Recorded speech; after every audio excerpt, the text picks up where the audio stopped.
po daw yan check engine, so nawawalan po ng power. Ang ginagawa niya kapag lumalabas yan, anong ginagawa niyo, sir? Guys, nandito si Sir Dante at na pasyal dito sa ating sa Starmatic, at ang kanyang sasakyan po ay meron pong issue patungkol po sa check engine. So yung naramdaman niyo dito sa sasakyan niyo, sir? Sir, pagka lumalabas yung check engine niya, yes, habang tumatakbo kapag lumabas na yun, nawawala na siya ng power. Kahit anong apak mo sa gas, wala na siya ng power talaga. So itatabi mo na lang, patay mo sa blade. Ngayon pag pinaandar mo ulit, yun, bumabalik na naman sa gas. So nakita po natin ano yung sinabi ng ating pong follower na kanyang sasakyan, kapag lumabas po daw yan check engine, so nawawalan po ng power. Ang ginagawa niya kapag lumalabas yan, anong ginagawa niyo, sir? Ito, itatabi na lang muna, sir, tapos papatay yung makina. Tapos nagkakaroon. Pinandar mo ulit. Mga ilang oras po na ba? Hindi, saglit lang.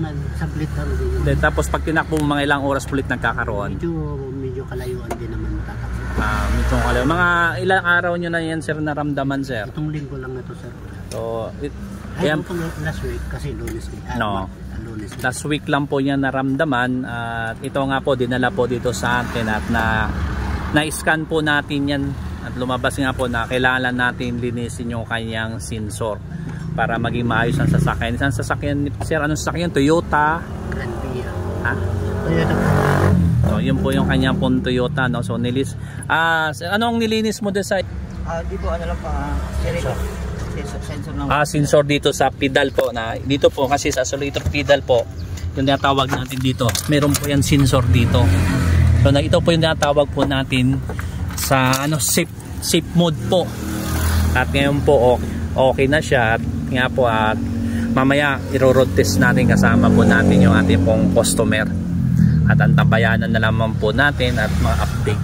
So maraming salamat sa inyo guys, no? Ang inyong kaibigan si Mr. Pads. Kung nakarating kayo sa dulo ng aking channel, sa aking Facebook page, huwag kalimutan mag-like, share, at same time mag-follow ka na rin. Muli, Mr. Pads Mechanic.